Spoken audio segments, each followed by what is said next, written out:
Good evening, everyone. We'll be starting in a couple of minutes' time. So if you do want to grab yourself a glass, we're going to be starting with white wine number 1, which is the yellow label, white wine number 1. Feel free to pour it out and, don't wait on us. Just, take it easy. It's wine 1. Just sip that one.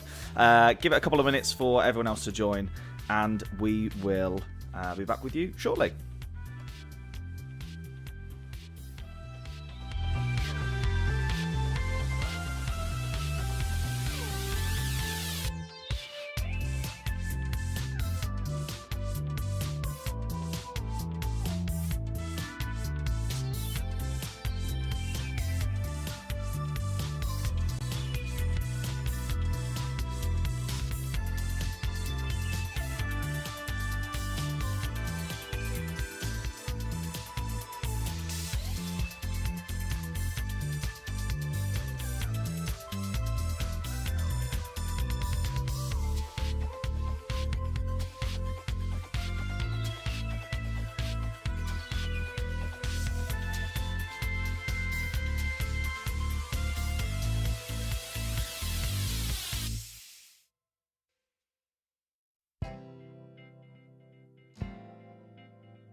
So we do use the Slido app as well this evening for a bit of two-way interaction. It does Q&A as well as some polling. So if when I bring the screen back up, you head over to slido.com. You can do it on your phones, and you put the event code SG Wine Tasting. If you're feeling tech savvy, you can also scan the QR code as well. Just another minute or two till we hit 7:30, and then we will get things underway. See you shortly.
Bit of love in the Slido Q&A already for the cheesies.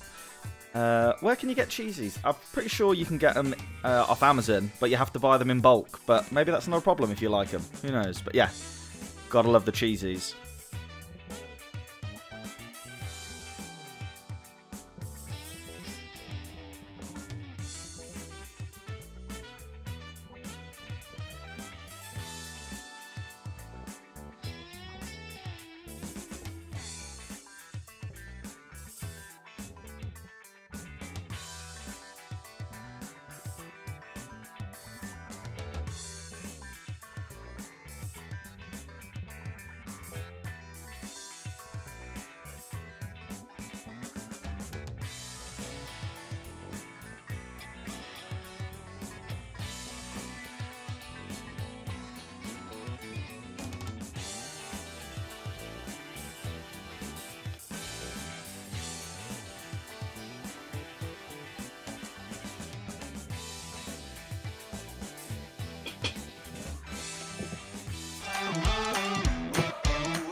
Good evening. How is everyone doing?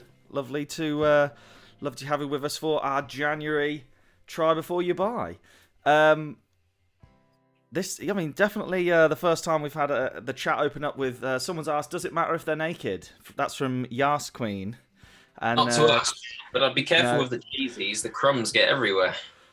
King George has then asked, does it matter that he's naked? And do you know what? It's been quite good, actually, because you've seen there, when questions go into Slido, you can like them, and if you like the questions, they get bumped further up the screen, and then it means we know to jump and answer those questions. So yeah, good evening. Welcome to the Smash Grapes Try Before You Buy. This is the first one of 2022. It is January, of course. We are starting out. What's that? It feels like it's been ages since we were back. I know. It does feel like it's been a good while. Right, we're going to get started in a second, but don't feel like you got to wait on us to do the to get the wine poured and try the goods.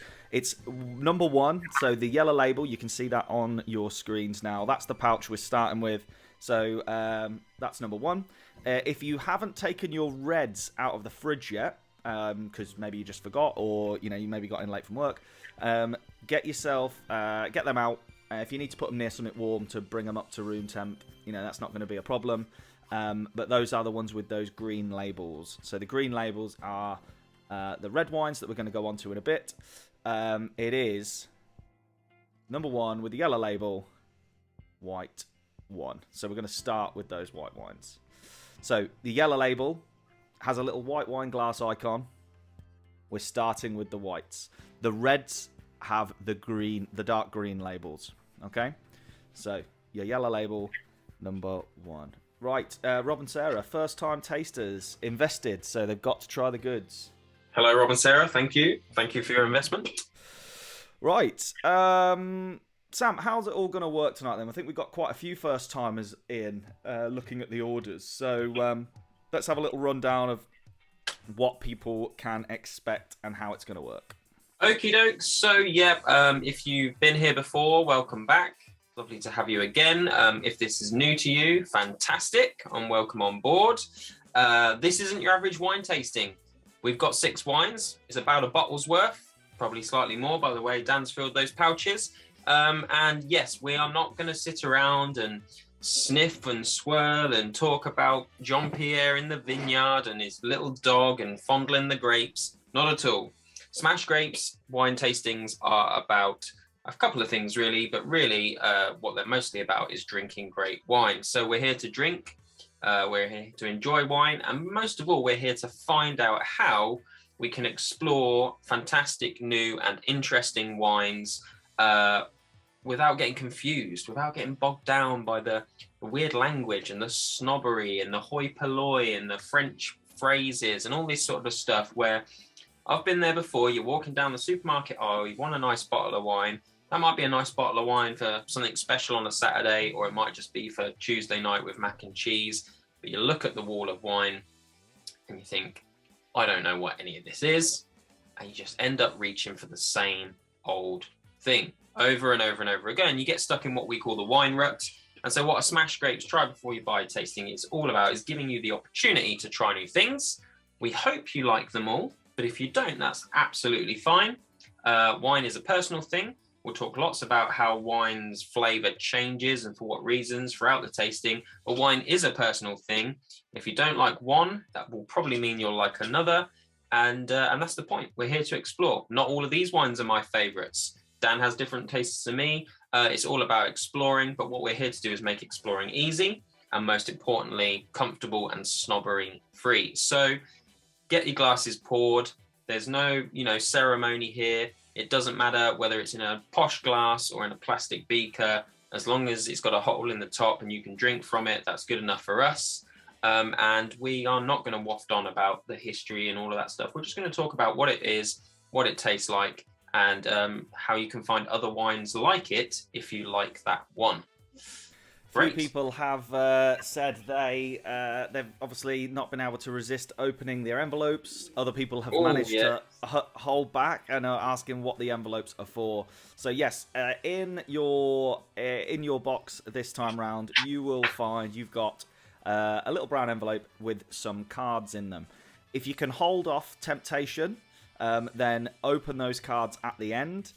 They are a visual reminder of the 6 wines you're going to be drinking. We do prefer that you try all the wines first without knowing what they are, because then anything you think you might know about a certain grape or a certain country or a certain style of wine, you're not. There's no unconscious bias there. You're just trying the wine for what it is.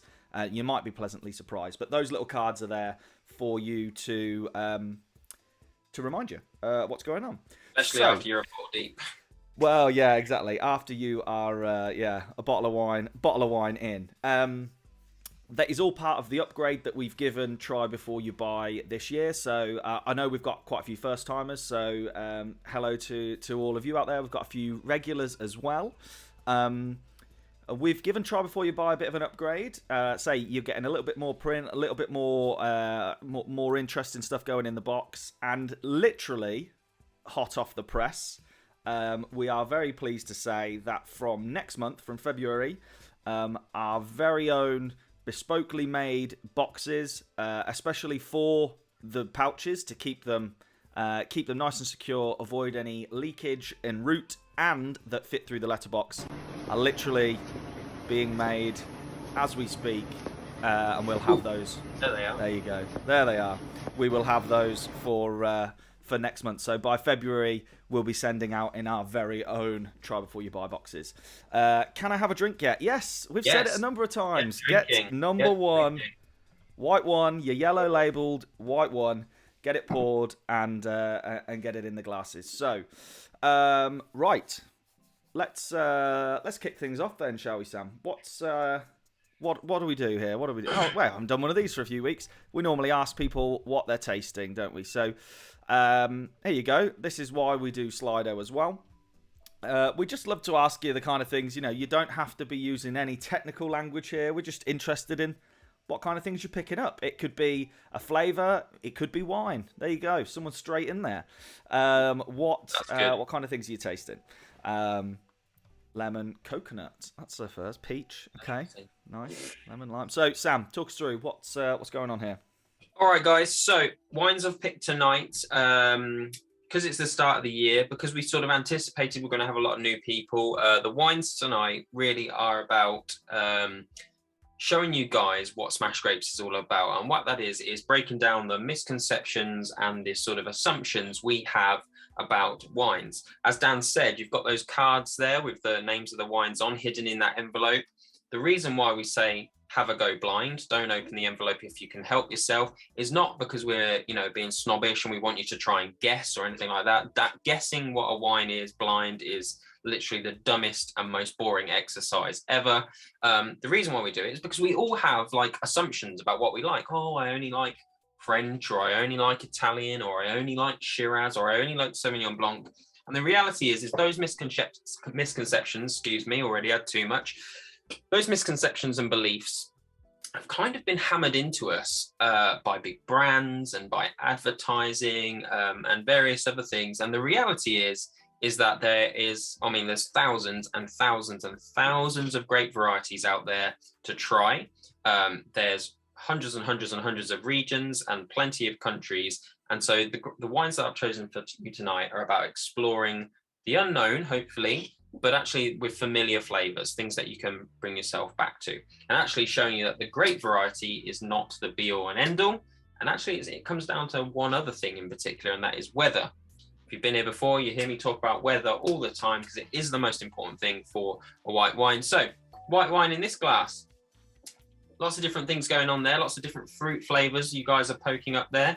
The biggest thing about this wine, if you are going to ask me, I wouldn't name the fruits necessarily, but what I would name is that sort of zippy, zingy, sort of real tingly sensation when you drink this wine. It is very, very what we call in the game acidic. It's high acid. It's got a racy, tingly, refreshing nature to it. Acidity, Sam, that doesn't sound very nice. Nobody likes acid. In fact, battery acid is, one of those words, a couple of words that we hear around craft wine. No, acidity is really, really important to all wines, and all wines contain acidity. A grape naturally has acid in it, like any fruit. And when it's out on the vine in the sunshine, in the summer and into the autumn, sunshine beams down on it, and the acidity goes down and converts into sugar. And that's really important because we need that sugar to turn into alcohol. That's what we're here for. So acidity is really important. What does acidity do? Well, it makes wines refreshing. Even red wines have acidity, and that makes them refreshing. But in particular, white wine, that's why we enjoy white wine in the summer or in the nicer weather, because of acidity. Think of like cloudy lemonade. Think of your gin and tonics. All of those sort of real refreshing drinks, lime and soda. These are all very high acid. Acidity is what makes your mouth water. So when you have a glass of this, well, I've nearly finished mine. Hopefully when you finish, it should really be making the mouth water. If you're like that, if you're into it, that means you probably like Sauvignon Blanc, which is very high in acidity generally. You like Pinot Grigio, which is very high in acidity. But how can you know, well, that the wine is going to be high in acidity without memorizing a ton of grapes? Well, you don't have to memorize a ton of grapes. It's got nothing to do with the grapes. It's all to do with the weather. The cooler, colder climate countries are where you find higher acidity because they've had less of that sunshine I talked about, turning acidity into sugar. So we've got to it. Wine one. I know it took a long route. First wine tonight is Funkstil's Gruner Veltliner from Austria. About one of the coldest places you can make wine. If you think the most cool climate areas making wine in the world right now, apart from us in England, which is fairly new, Austria, Germany, northern France, places that are essentially a long old way away from the equator. Very, very southern parts of Chile are in the opposite direction, very far away from the equator, close to Antarctica. But generally, when we talk about cold regions that make wine, we're talking about Austria, Germany, and northern France, and northern Italy, of course, with Pinot Grigio. And that's where we get high acidity. Less sunshine, less heat means less sugar, higher acid. And we can associate some certain flavors with acid, high acid wines. That's not difficult to think of. Lemons, limes, these are the sort of more high acid flavors that you get. Gruner Veltliner is the grape, and it is the white grape of Austria. It's essentially all they do. They do a couple of others, but Gruner Veltliner is their staple white variety. Within Austria, it comes in loads of different styles as well. So it can sort of be really, really high acid and lower and sweeter styles, but this is one of their most high acid styles. Super refreshing, super zingy. One of my favorite wines. I forget how good this wine is, to be honest, but I love racy, zippy wines like this. Fantastic example of the grape, and one of my favorites actually. Absolutely love it.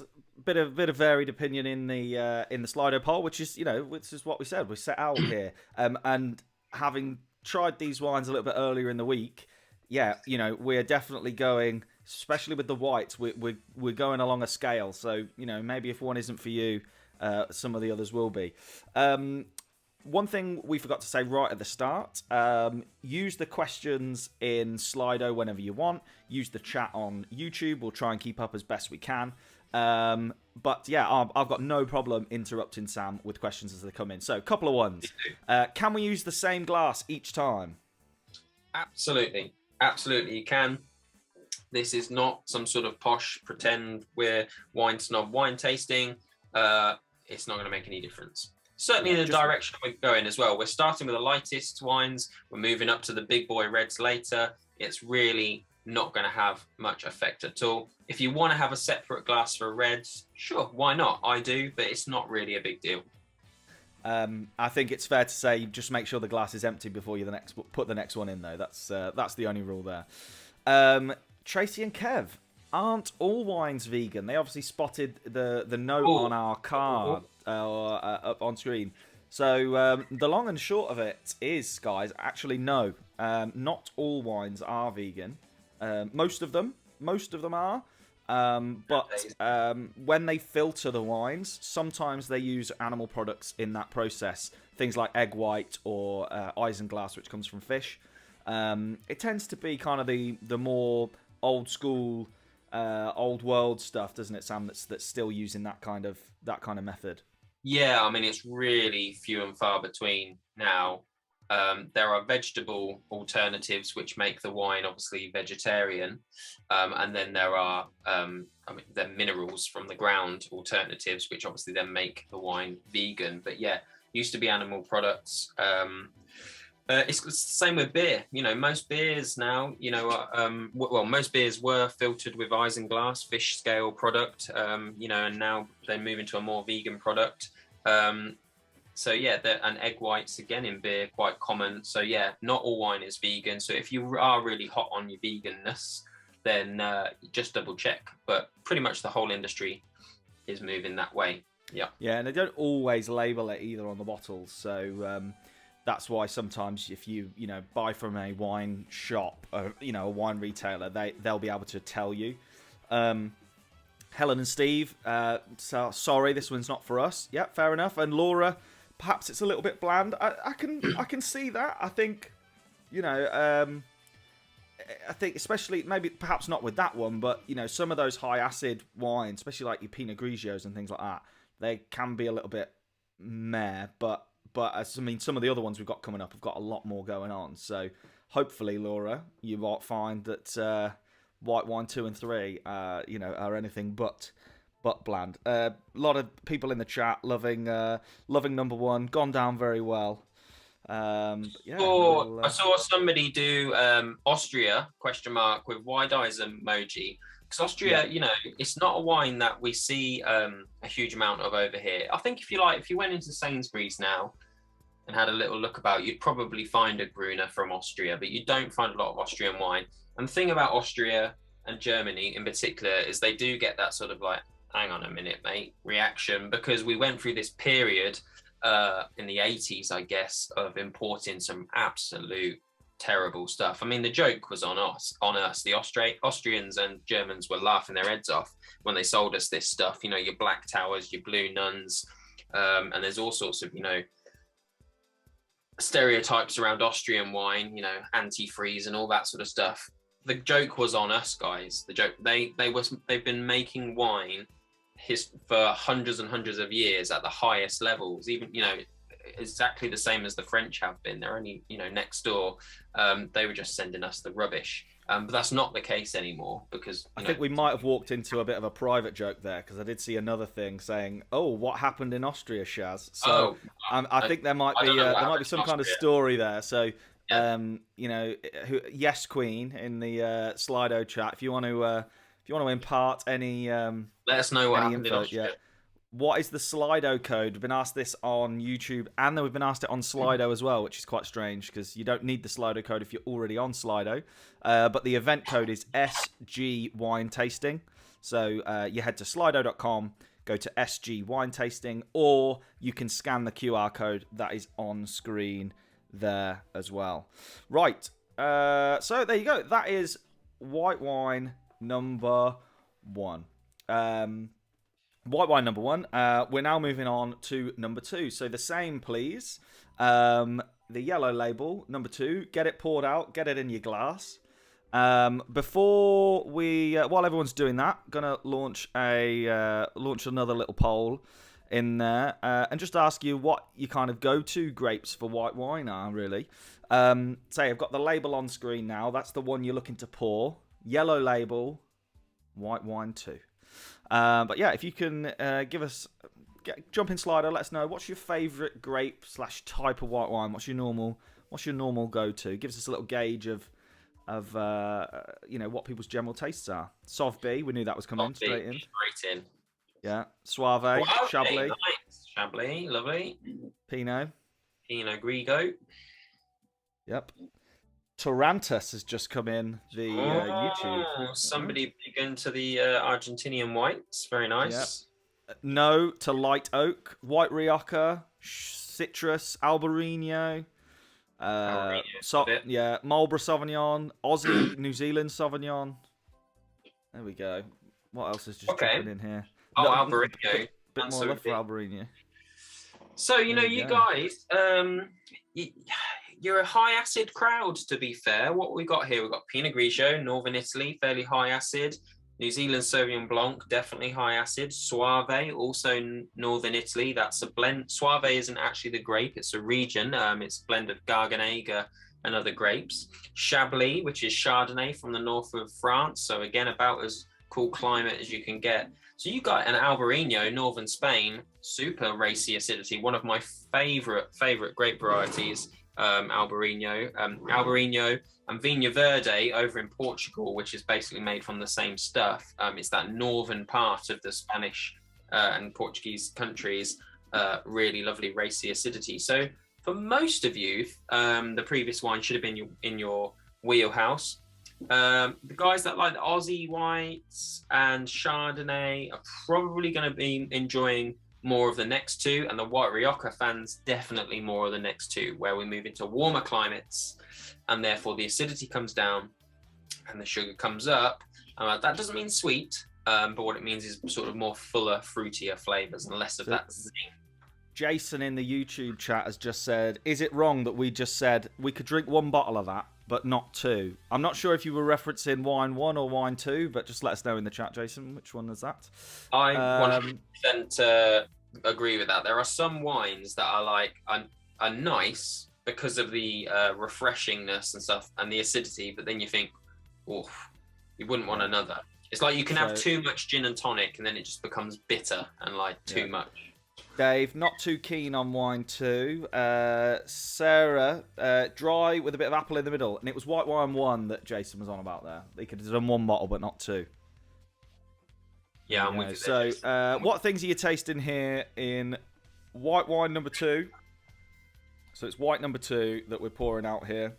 By the way, guys, if you haven't already woofed your snacks, the snacks are really good as, I'm going to use a snob word here, palate cleansers, because actually what you want to do between each wine is just get something a bit salty in your gob, and that will just neutralize your taste buds, and it will make the next wine taste good. Metally, iron, dry, fruity, melon. Melon. Okay, grape. We're getting a grape taste. Good. This, as we are getting quite different with all of these wines. Sometimes you might need to take 2 or 3 sips. Throw some of the snacks in as well, like Sam said, just to help you kind of, don't go just on first impressions. But yeah, we're getting a lot of fruit in this one. Prefer number 1. We've got a warmer climate ? Slight smokiness, crisp, floral, dry. The person who put grape, not all wine actually tastes like grapes, which is kind of weird, isn't it? But, it's grape juice, but not all wine tastes like grapes. Only certain wines taste grapey, and that's, again, to do with the sort of the weather, really. Metally iron, whoever put that, that's not unusual. White wines in particular can have like a minerally, metally sort of character. Some, Chablis in particular is famous for having like a steely flavor to it, and that's from cool climates. Floral, melon, fruity, getting big. Yeah, good stuff. Okay, we're splitting the Baron household. Alistair says he prefers 1, but Debbie prefers 2. Mm-hmm. So there you go. You're gonna have to just. No need to share the bottle then, is it? Get a bottle each. There you go. All right then. So we are moving absolutely into warmer climes, much warmer than Austria. We're heading down to Italy. And we're heading to the island of Sicily. Absolutely huge fans of Sicily at Smash Grapes. So a brief little story about Sicily in terms of winemaking. As an island, absolutely perfect for making wine. The weather's great. Mediterranean island, pretty dry, very, very exposed to heat all the way around. And like the soil and all that sort of shit is pretty good as well, but we won't get into that.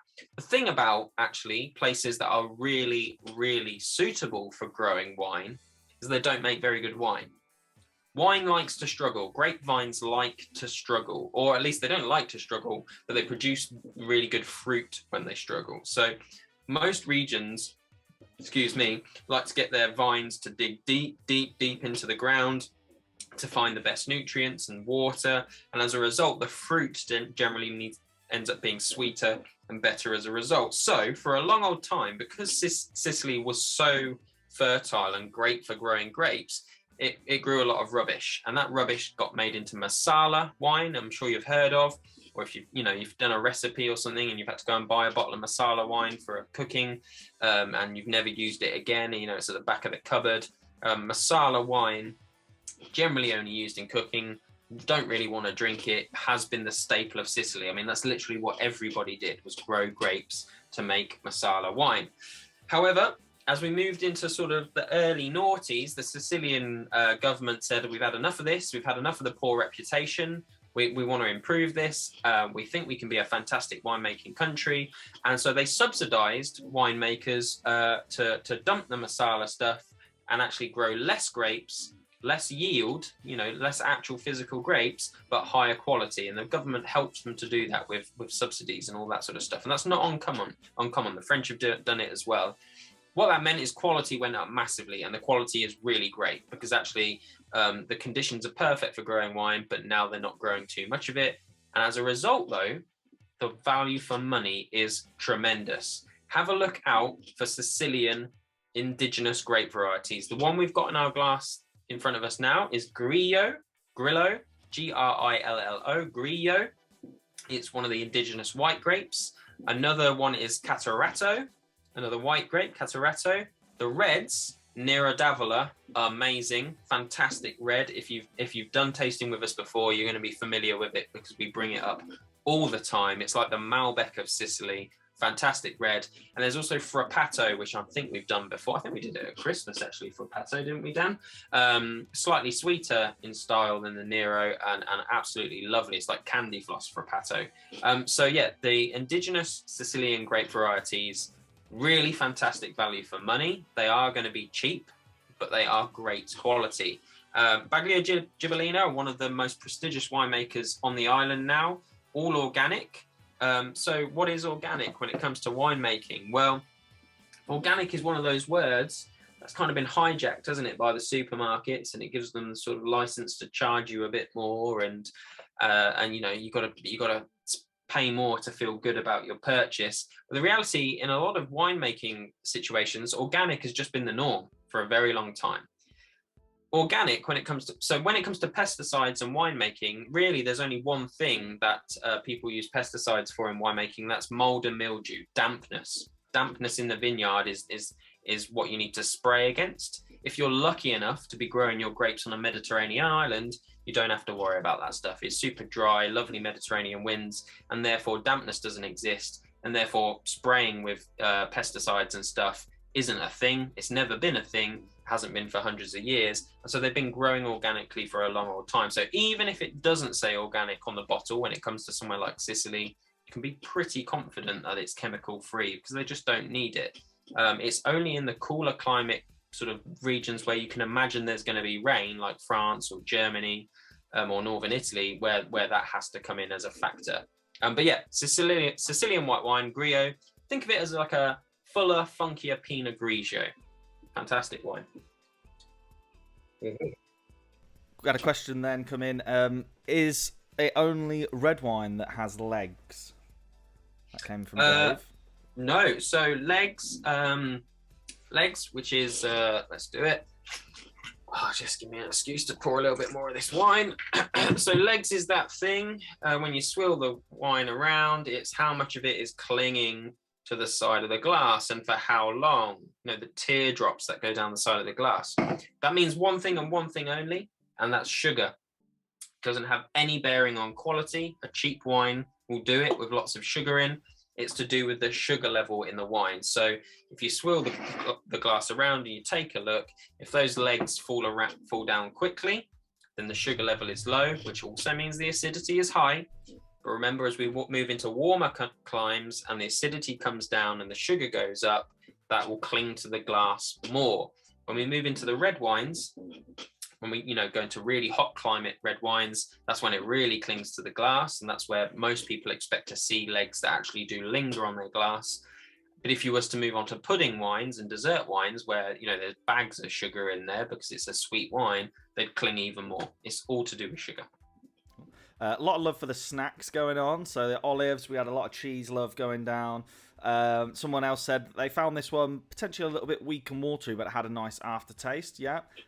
Dame, Sainsbury's is extortionate. I think you mentioned picking up a bottle of wine in Sainsbury's there.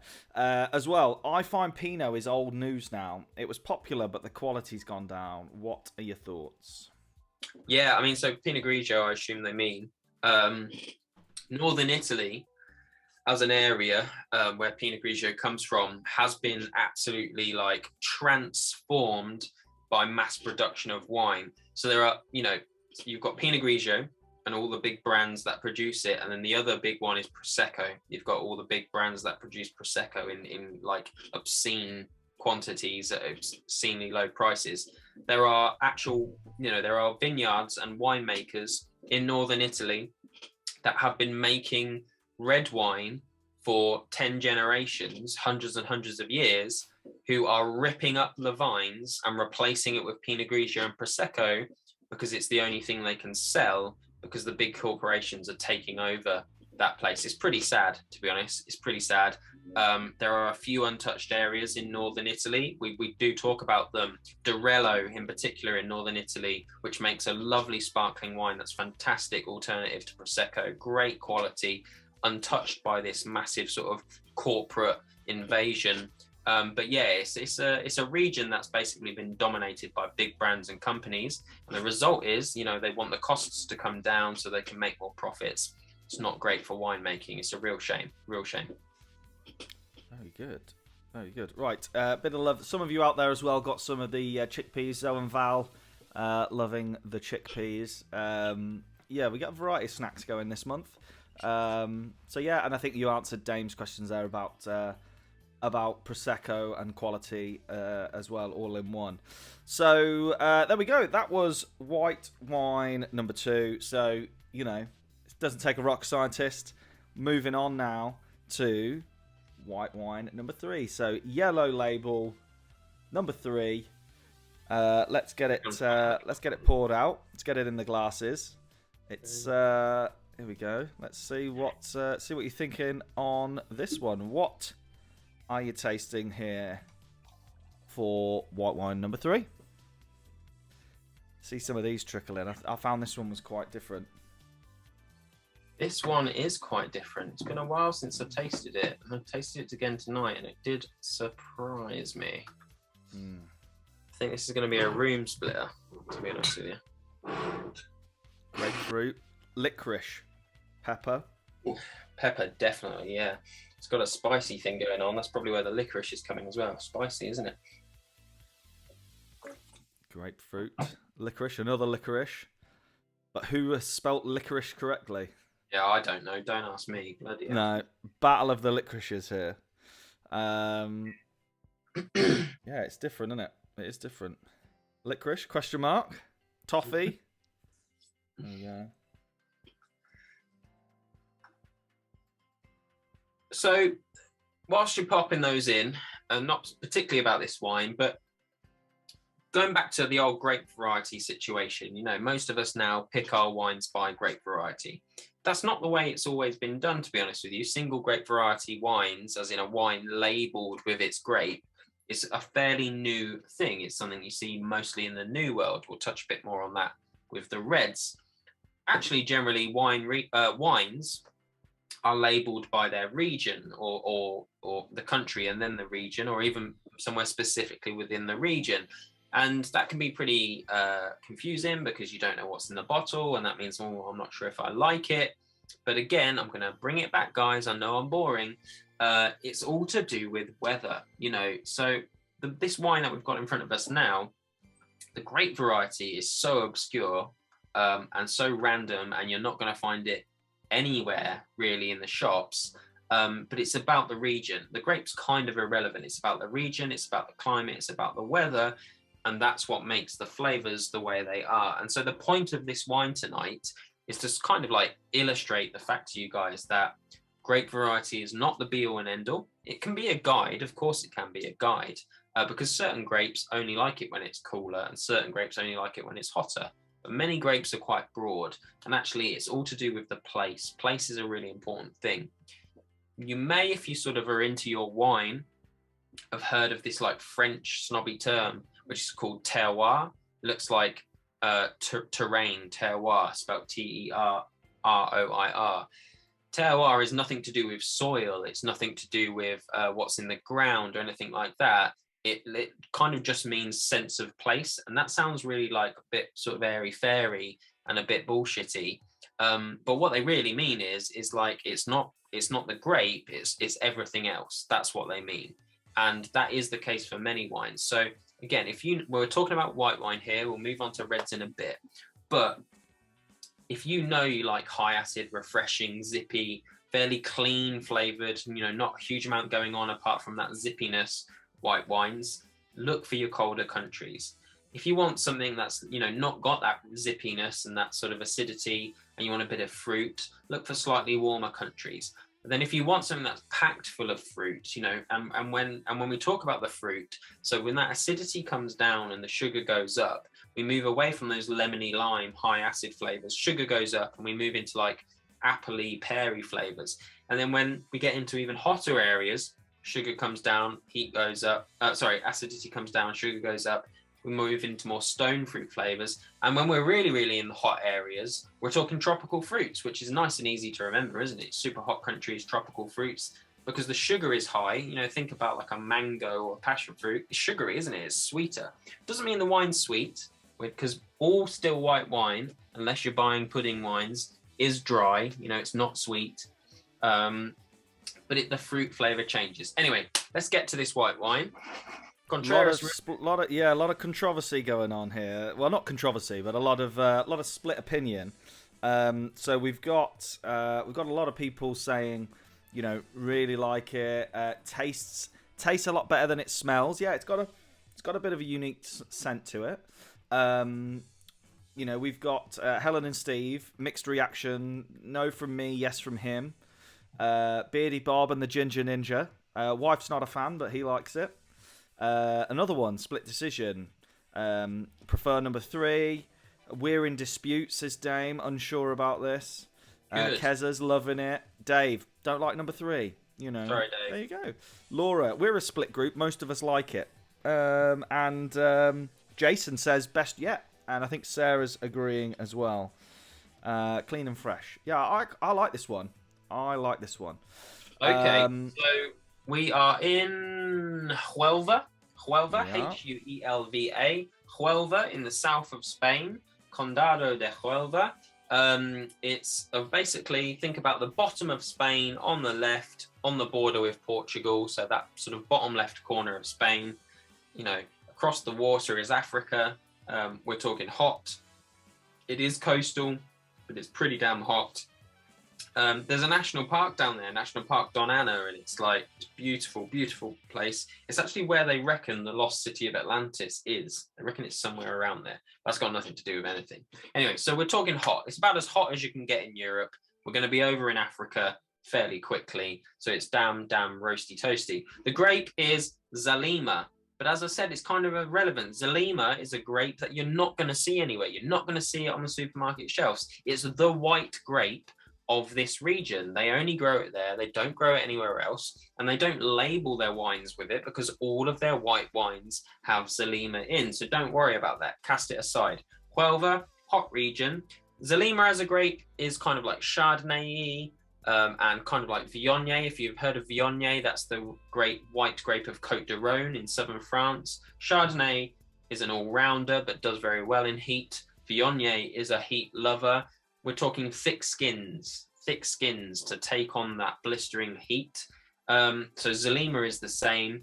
And what that thick skin does is when it gets nice and ripe and the heat comes down on it, is it makes the wine taste thicker. And some people say oily. It has a richer texture. Think of like the difference between water and milk. There's a thickness to it.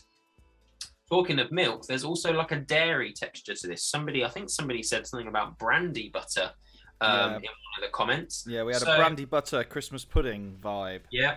So if you are ever wondering how wines have a creamy or buttery like sort of flavor to them, I believe Majestic do an actual wine called Bread and Butter. It tends to be partnered with grapes like Chardonnay or Viognier. It works perfectly well with Zanima, these bigger, chunkier white grapes.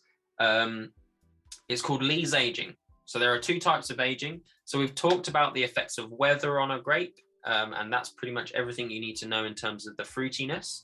There is another thing that will affect the flavor, and that's aging. And aging comes in two forms, as I say, aging in oak, in wooden barrels, and aging from lees. What the hell is lees? Well, lees, Dan talked earlier about filtering wines when we were talking about vegetarian and vegan wines. So all wines are filtered, the yeast is taken away. But lees aging is where the dead yeast, after it's done the job of turning sugar into alcohol, they don't filter it straight away. They just let it sort of settle down in there. Might stir it up every now and again, 15 days, couple of weeks sort of thing, stirring it up.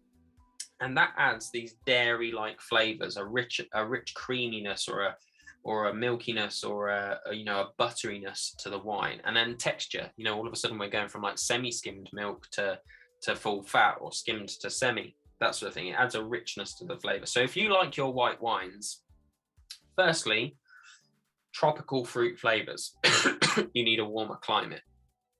If you like them to feel like heavy in the mouth, as a white wine here, not red wines, thicker and richer, warmer climate, but also lees aging, Lees, lees aging.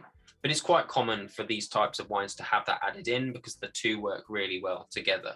You might not want like a zingy, zesty wine with a creamy texture. Doesn't sort of feel right, does it? You think about like this type of dessert you might make, you wouldn't have that. But actually, if you've got a richer, more tropical fruit wine with a sort of a creamy texture to it, seems to work, doesn't it? And that's what this wine's all about. It is a separator. The reality is that most people right now like the zingy ones, and the scale where we are with white wine number 3 is not particularly popular right now. But it's worth exploring. It's also your best option when you've got something on the dinner table. If you've got like chicken or creamy sauce or something else going on, this is where you want to put your wines, because it's got we've had a comment in that's jumped up from Soph and Katie that said, number 1, very drinkable on a summer's day, number 3 with dinner. Absolutely. Nail on the head. Absolutely. That's it. Yeah, of course, mood and food changes everything. Of course. 100%. Let's have a look. What else have we got going on here? Can we take a wee break before the Reds? Yeah, we're not going to rush you. Don't worry. Absolutely. We'll take a couple of minutes. No problem at all. Liked one the best. A little bit petrol-like. Not sure. Came in from Anonymous. Yeah, I get that. Majestic bread and butter is a Chardonnay, and it's amazingly creamy. Never had it. But, I've never had it either, but I hear good things about it. Do you know what? I'm not going to knock Majestic. They do make good wines. Not all of them are good, obviously, but many of them are. I've not tried bread and butter, but it's very popular. And Shez is saying 1, 2, 3. I think we had a 3, 2, 1 in the chat as well on YouTube. Yeah, from Sarah. This one's taste changes the more snacks you eat. Yep. Yeah, sure. Absolutely. Liam and Anna, nice with brie. Must have a cheese board out. If you've got a cheese board out, make sure you get a picture of that. Tag us in it on social. We'd like to see that. It's it's a culinary fact, guys. If you speak to a chef, someone who's been to catering college or anything like that, one of the things they study is like salt and fat, the relationships between salt and fat. And so, yeah, absolutely. If you've got like salty food with a more fatty wine, or if you've got fatty food with a fatty wine, the whole thing just works. That's what, like, when you go to a restaurant, you think, Christ, this tastes amazing.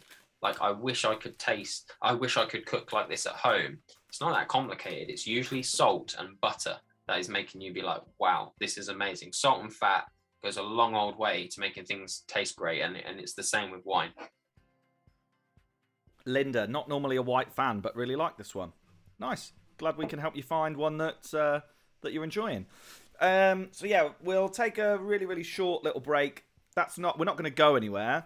But if you've got any questions, put them in the chat, put it in the Q&A, and keep him busy over here answering away. Doesn't have to be James about the put- wines, guys. Anything, absolutely anything. You know, wine wise, drinks wise. You know, just throw it out. See if you can test us. I think you're invited. Going by how active the chat is tonight, Sam, I think you're inviting some pain there. But Dame has said, are the wine bottle packages recyclable? Yes, the little pouches that we've sent you out are recyclable. You will get an email in the next day or two with the address to send them back to us. Just make sure they're empty. Pop them in an envelope and send them back to us, and we can recycle them. And then we'll credit you with some wine tokens for the postage and packaging as well. So at the moment, you do have to send them back to us to be recycled, but they are entirely recyclable. Yeah, quite a few people voting this one up now about the taste changes, more snacks you eat. Shez, time for snacks. Yeah. Dame, star, love a good recycle. Hashtag Mother Earth. Well, Dame, we are a carbon neutral wine business. All of the CO2 footprint of the wine, from growing it to getting it to your door, we do as much as we can along the way, and we plant trees for every order as well. So all of our packaging is recyclable. We use plant-friendly inks, and those boxes that I showed you before. Here we go, just because, you know, it's exciting. All of our boxes are FSC certified. You know, it's all good stuff. So let's have a little look. I'll show you here as well. If I just bring this up. When you go onto the Smash Grapes website, you can find all of the wines that you've had tonight here in Try Before You Buy and this month's wines. You've got the 7 little cards there to remind you what was what. I won't click the link just yet because I don't want to give anything away for the red wines that we've got coming up.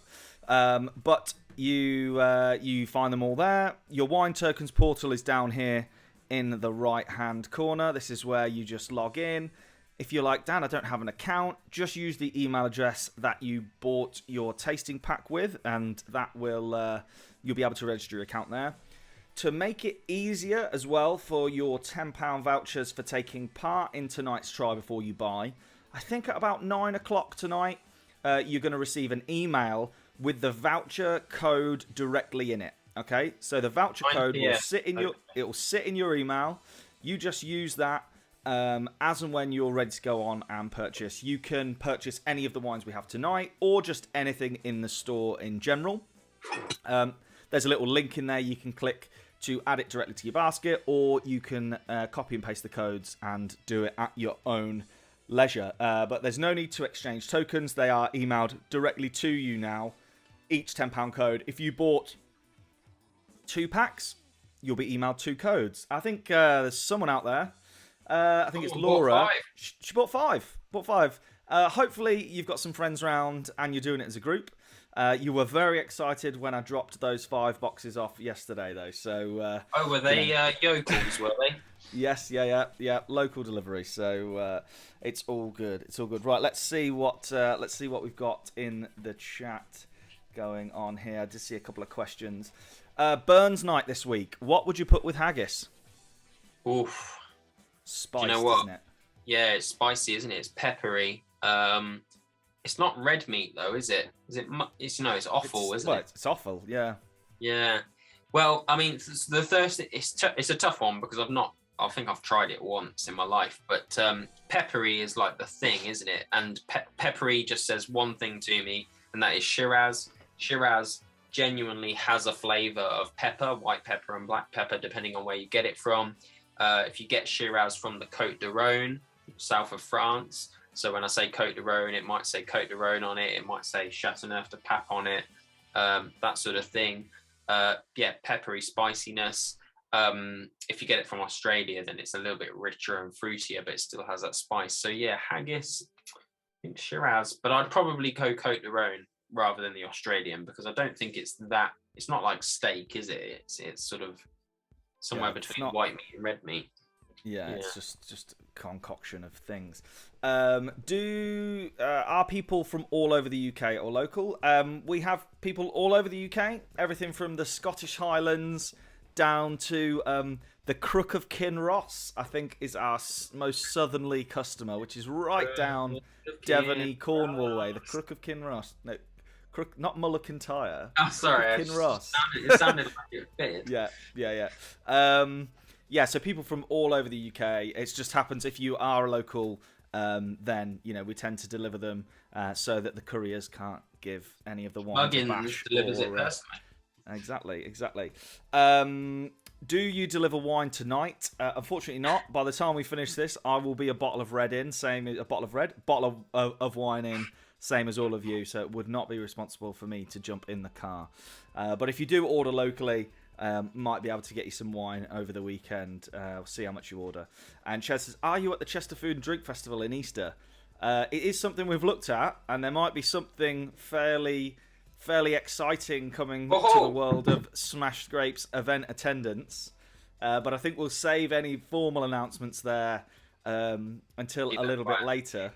But all I will say is if you're on Instagram, you could follow at Caravino UK. There you go. That's all I'm giving away. Caravino UK. Oh, I'm excited. Oh, there we go. Right. Dame also says that Laura is an absolute alcoholic. This is Laura who bought 5 packs. Welcome to the club, Laura. You're going to love it here. Absolutely. Right. I think it's time we moved on to the Reds. That's enough of a break now. So we're looking for the green labels. Number 1, Wine 1, green label.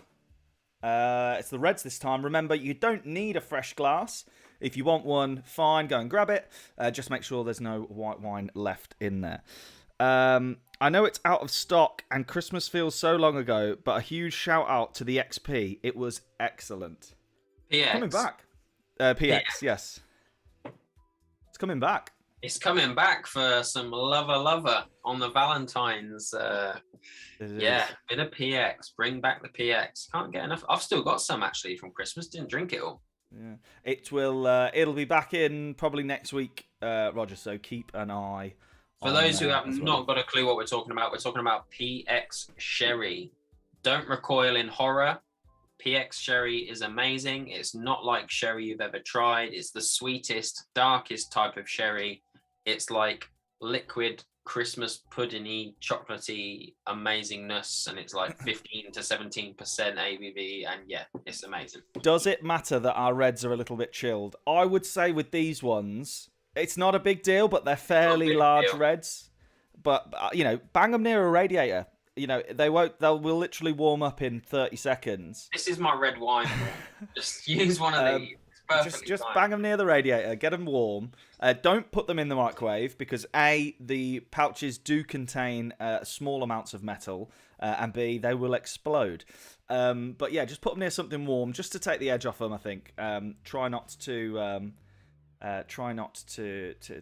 heat them too much. Keza, if you mix white and red, do you get rosé? Absolutely not, Keza. That is not the case. So, rosé and colour in wine. What's that all about then? So, wine, grapes, all the juice is clear. Doesn't matter if it's a red grape. Doesn't matter if it's a white grape or green. Let's face it, they're green or anything in between. The juice runs clear. Colour, when it comes to wine, comes from the skins. So yes, some grapes are darker in colour, they're redder in colour, but that is in the skins. So skin contact means two things. It means colour and three things then. Colour, it means flavour, but it also means tannin. We'll come back to that in a second because we're about to tackle the reds. The colour comes from the skins. So for a rosé, they will take a red grape, say for example Grenache, which is most common in Provence rosé. It's a red grape, the juice is clear, and they'll leave the skins in the juice for about few hours, maybe a day at tops, a couple of days, maybe pushing it for one of those really dark pink ones. For a red Grenache, they would leave the wine in for the whole fermentation process, and that's when you get red wine. So the colour comes from the skins. White wine, no skins. The skins whipped away straight away as soon as the grapes are crushed. Rosé, little bit of skin time. Reds, skins for the whole time. I said colour, didn't I? What else did I say? Tannin. So tannins is the bitterness that we taste in red wines, and that comes Beardy from Bob has asked you to tell us about tannins. Excellent. We'll talk about tannins. What was the other thing I said? Color, tannin. I can't even remember now. Color, tannin, flavor, and flavor. Red. So we got those red fruit flavors. You know, so when we talk about blackberry or raspberry or cranberry or all that, that all comes from there. But tannins, okay. We're moving on to red wine. Let's talk about tannins. Tannins, often considered the enemy because they're bitter. They are bitter. They're what comes from the seeds and the skin of grapes. Tannins, the scientific name are polyphenols. Tannins are what you find in tea. That's why black tea is bitter. They're what you find in coffee. That's why black coffee is bitter. They are a bitter flavor. They're good for you, though. Polyphenols are the thing that the doctors are on about when they say a glass a day. Polyphenols are good for the heart. And so it's the tannin element that is the only element, really, that's good for you in wine. Thing about tannins is, again, they can be affected by the weather. So thicker skinned grape varieties, the grapes that do well in the hot countries because they got a thicker skin, will have more tannin, but we can do some things to reduce the bitterness. We can get the grapes riper, lots more sugar time, get that sugar level up to balance it out. We'll talk about that at the end tonight. We can oak age them, you know, a bit of oak barrel time will smooth out tannins. We'll talk about that with red wine number 3.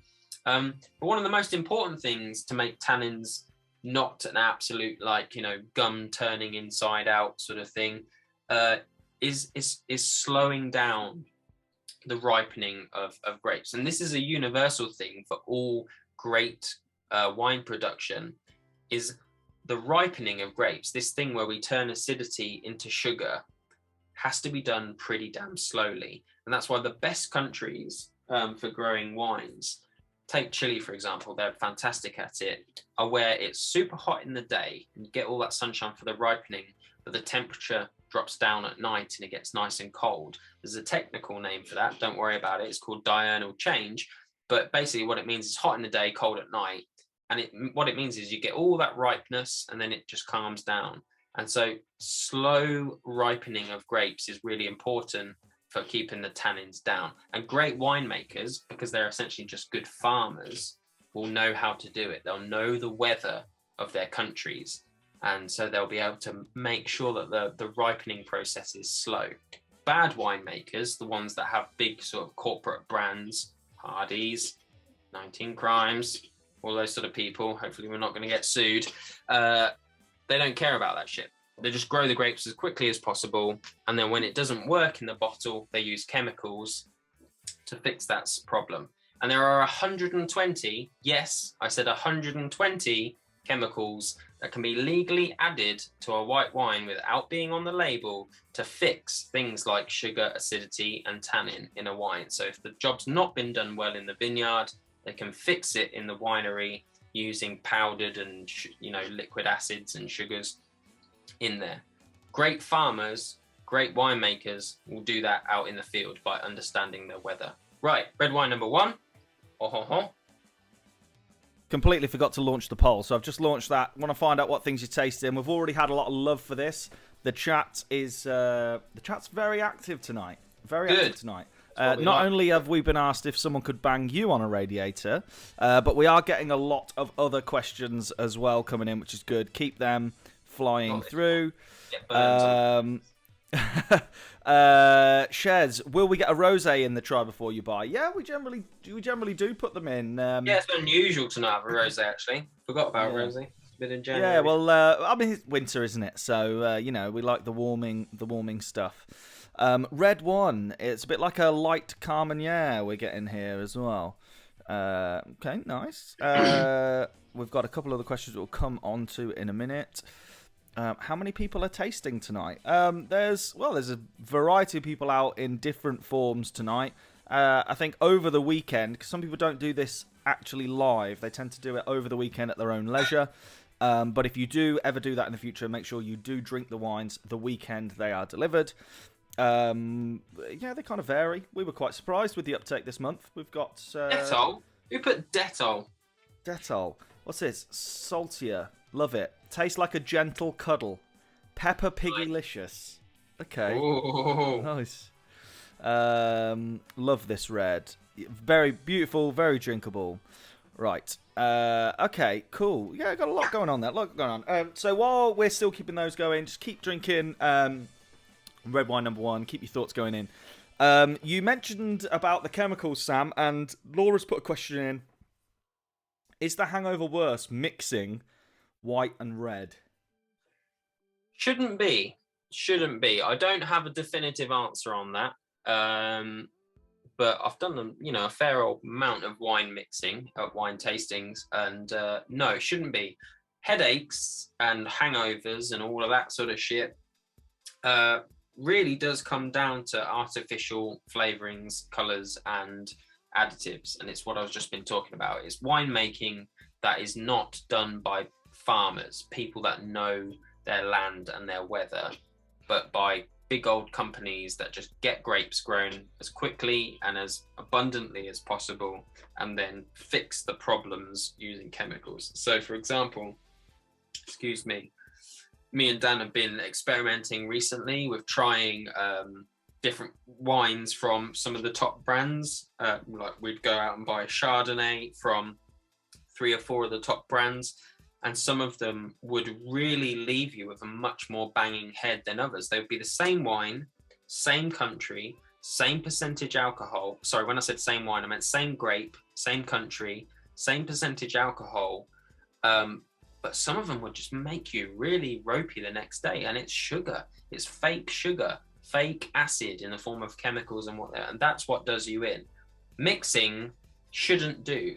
This is an organic product. And when I mean organic, I mean, it comes from the ground. It's grown, just like your fruit and veg or even your eggs. It's come from a living thing, and we should expect the same amount of care and treatment towards that as we do those things. But with wine, we just don't know, do we? We don't have a clue about the chemicals that have gone on our wine compared to our bloody carrots and courgette. I mean, to be fair, if you finish the whites, then you're moving on to the reds, and it's possibly something like a wedding, and you've been drinking for a long period of time, and it's table wine. I think it's probably more quantity than there's always quantity. than the order of the drinks. But there's definitely some truth. There's definitely some truth in beer then wine, you'll be fine, but wine then beer, you'll feel I can't even explain that, but it's definitely true. Something about that. If you go onto the beers after you've had the wine, yeah, you're going to feel rough. Dame, what's the best red for someone who hates red? I like my drinks really cold. Okay, Dame, if you hate red, it's going to be tricky. You probably don't like tannin at all and the red fruit flavors, but what you can do is start at the cooler climate areas. So super cold countries that are doing red wine. Pinot Noir is going to crop up a lot. So if you go to northern France, Pinot Noir. If you go to the coldest parts of Chile, Pinot Noir. Austria, actually, we're going to be stocking this soon, has its own red grape in Austria called Zweigelt, which is very similar to Pinot Noir. We're talking high acid because it's cold, low sugar. The fruit flavors are sort of tart red fruits because it's high acid, so cranberry or raspberry sort of flavors. And you can chill them. And those if you're going to chill a red wine, those cool climate reds are the ones to chill because they've got that acidity. And it's going to make them refreshing and nice to drink if you're into that sort of stuff. So yeah, if you're not into red wines, start with cool climate. But also, there's an argument to start with some low tannin stuff as well, and we'll come to that when we talk about what actually is. So you know what we haven't done? We haven't actually told everyone where and what red wine one is, and we've been talking away. And then you went off on a tangent. You took it elsewhere. I mean, look, I am just the will of the people. There's questions coming in left, right, and centre, Sam. I'm trying to keep up here. I was honing in on the wine, and then you went off in a different direction. Bring us back. Where are we? What are we drinking? Red wine number 1. We're still on red wine 1. You haven't forgotten. Okay. We know where we are.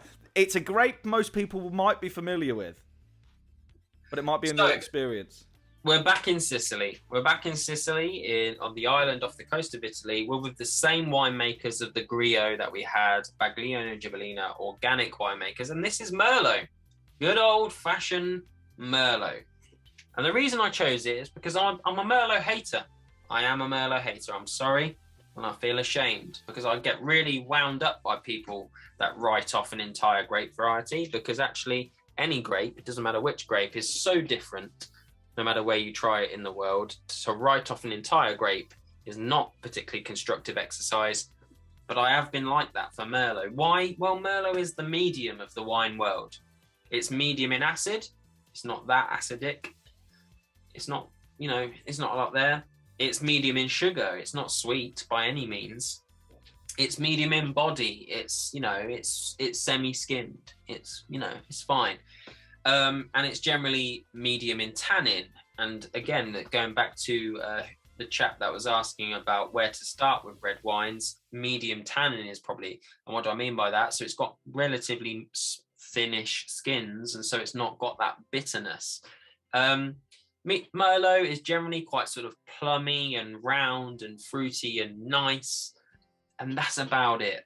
And that's why I'm a bit of a Merlot hater, because it doesn't shock and awe and it doesn't excite. However, the reason I chose this one from Baglio is because they generally do their own native grapes fantastically well. The Grio is great, the Catarratto is great, the Frappato is great, the Nero d'Avola is great. We've got all of them on the store. I encourage you to try them.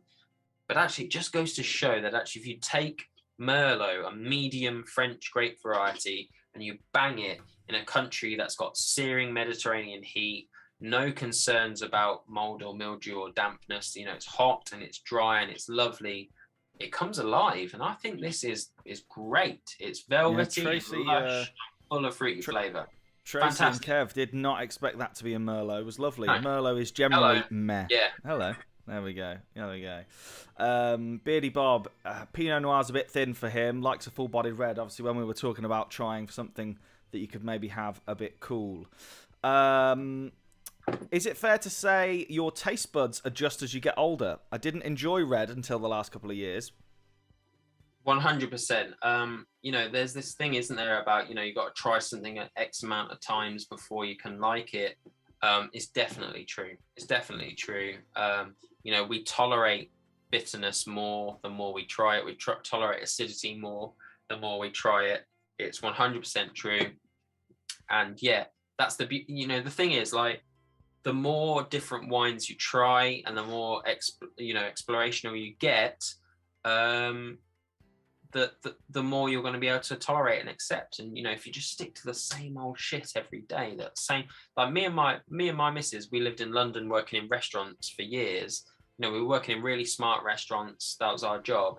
But we used to go to the shop next door and buy the same bottle of Pinot Grigio every single night nearly for dinner. Like, our palates didn't change, and we just had the same thing. And then you're like, wow, you find out what else is out there in the world, and all of a sudden you've just got so much. It's like discovering foreign food for the first time. So absolutely, palates do change. Good opportunity to talk about something we've got planned for Smashed Grapes.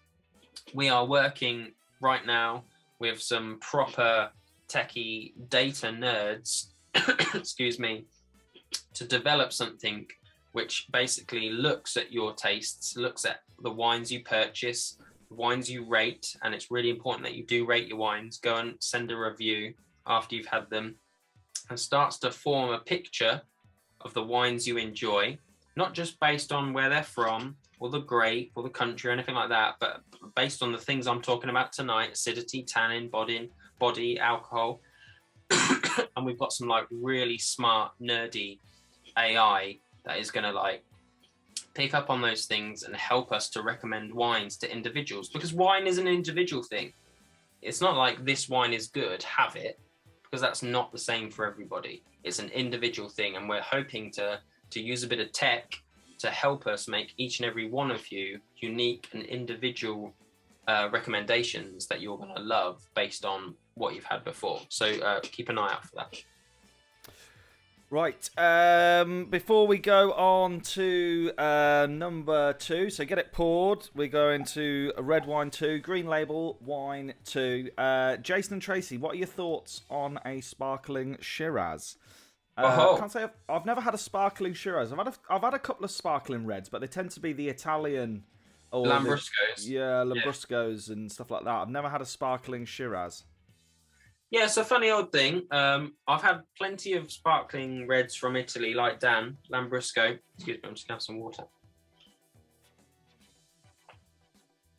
Lambrusco is kind of a name that's like associated maybe with cheap and not very good, but Lambrusco is something that's been around for a long old time in Italy, and is great quality. And yeah, it's sparkling red wine made from indigenous Italian grapes. It's unusual. It's odd. Don't even know how to describe it really. You know, it's got that red fruit flavor, and then it's got a zing and a fizz to it. That's about as close as I can get. The Shiraz is sparkling Shiraz is from Australia. They're slightly sweeter than what you would expect from a still Shiraz. You know, there's a sweetness to them. My thoughts are just give them a go. Like most things, really. I can't tell you they're great, and I can't tell you they're bad. Just give them a go, because you know, each to their own. Like everything in wine, really. Right, so we're on red wine 2. Just going to ask you the kind of things you are tasting. We've had peppery punch come in there from Beardy Bob. Soften Cake said about sorry Dan, said about red wine leaving your mouth a touch coated. They did. So I was gonna lead that onto you in a minute while we were. Oh, sorry, mate. Yeah. Who's emceeing this night? Sorry. Come on. Sorry. Come on. You just sit sit and have a cough. Sarah says, "Why do I feel like a vampire drinking blood pouches?" Sarah, the first sample pouches we got were clear and they looked like blood donation bags. So be thankful that we went with a matte silver. But yes, what does it get? Unrequited love. This one tastes like number 2. Pepper, smelly socks. Love it. Peppery punch, spicy pepper. I'm loving these guys. Yeah. Tonight's crowd. They've got good palates, because you have spotted somebody that shouldn't be there in this Spanish red. You've spotted somebody with your pepper nose. Can anybody remember? This is like a test. What's that new show that Jimmy Carr's doing where he asks questions based on shit you've already seen? I have no idea, but I can't help but watch anything with Jimmy Carr now and just look at all the work he's had done.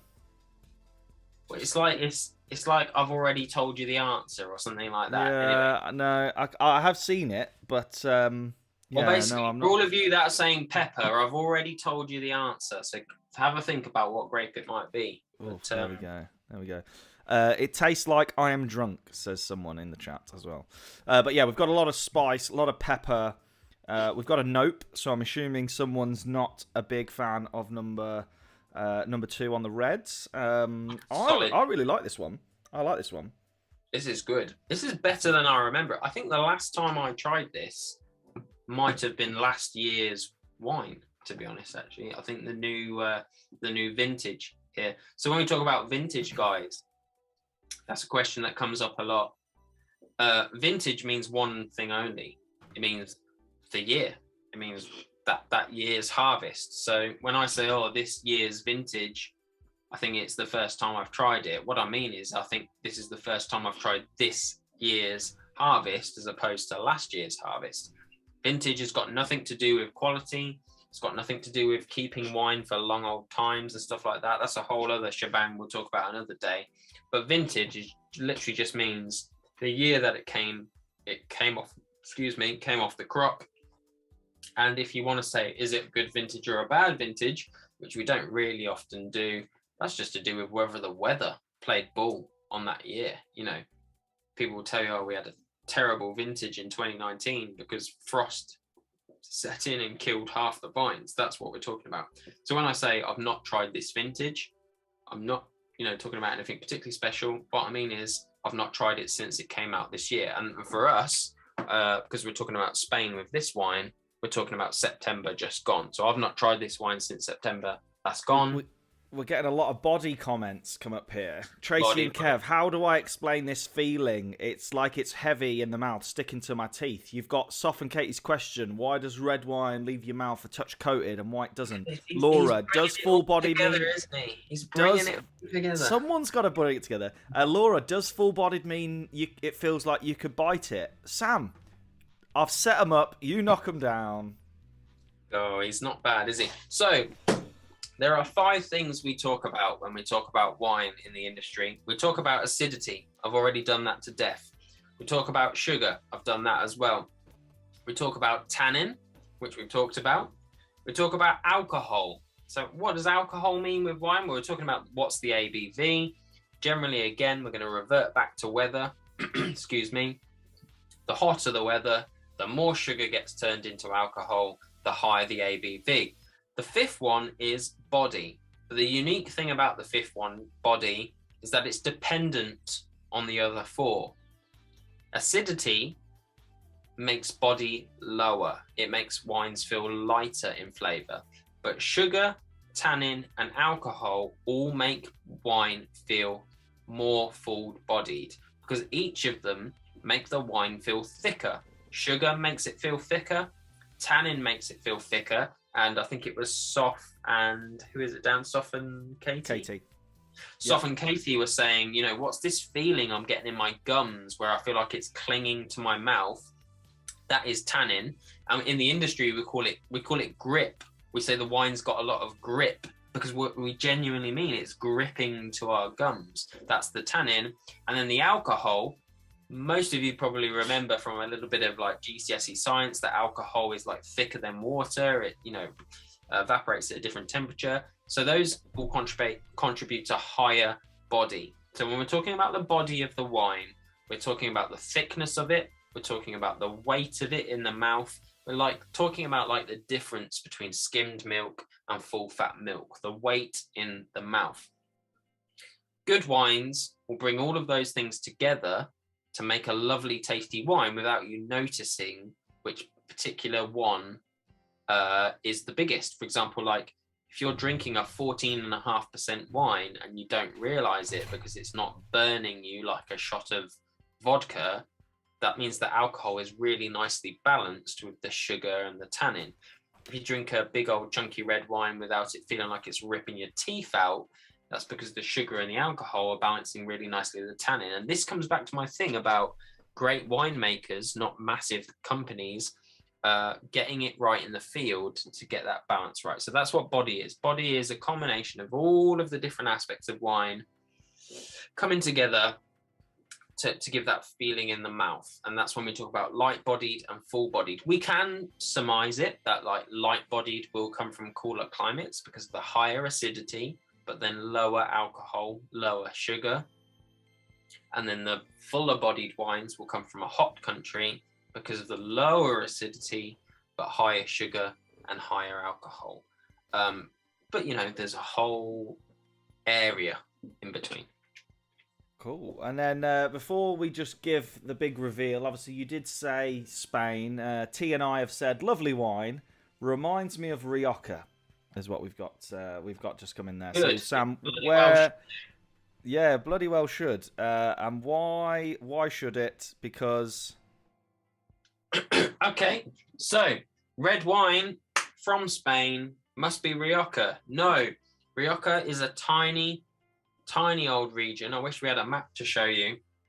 It's like a bloody pinprick on the Spanish map. And actually Spain grows wine all over the place. Rioja is not a grape. It's a region. It's a place. It's an area. Riojan wines are, by law, have to be made from these grape varieties: Tempranillo, if you like, Garnacha or Grenache, and Graziano. They have to be made of those three in various shapes and sizes, but always those three. But actually in the rest of Spain, they are growing those grapes fantastically, successfully, and tastily all over Spain. And our obsession with Rioja in this country, I mean, like I've got a Tesco's garage that's like a 5-minute walk for me. You know, it's far too convenient. And if you go in there and you want a Spanish wine, you're only going to get Rioja. That's all you're going to get. And it's circumstance. Rioja, by luck in history, without going too deep, was one of the first parts of Spain to get a railroad, which meant that they could ship their wine into France and then on to England. It had the most wealth, which meant they could, do import and export. It's literally historical and wealth luck that Rioja is the most important part. Well, not the most important, the most famous region in Spain. But the reality is the rest of Spain is making fantastic wine in all sorts of shapes and sizes. And you'll find all sorts of different grape varieties.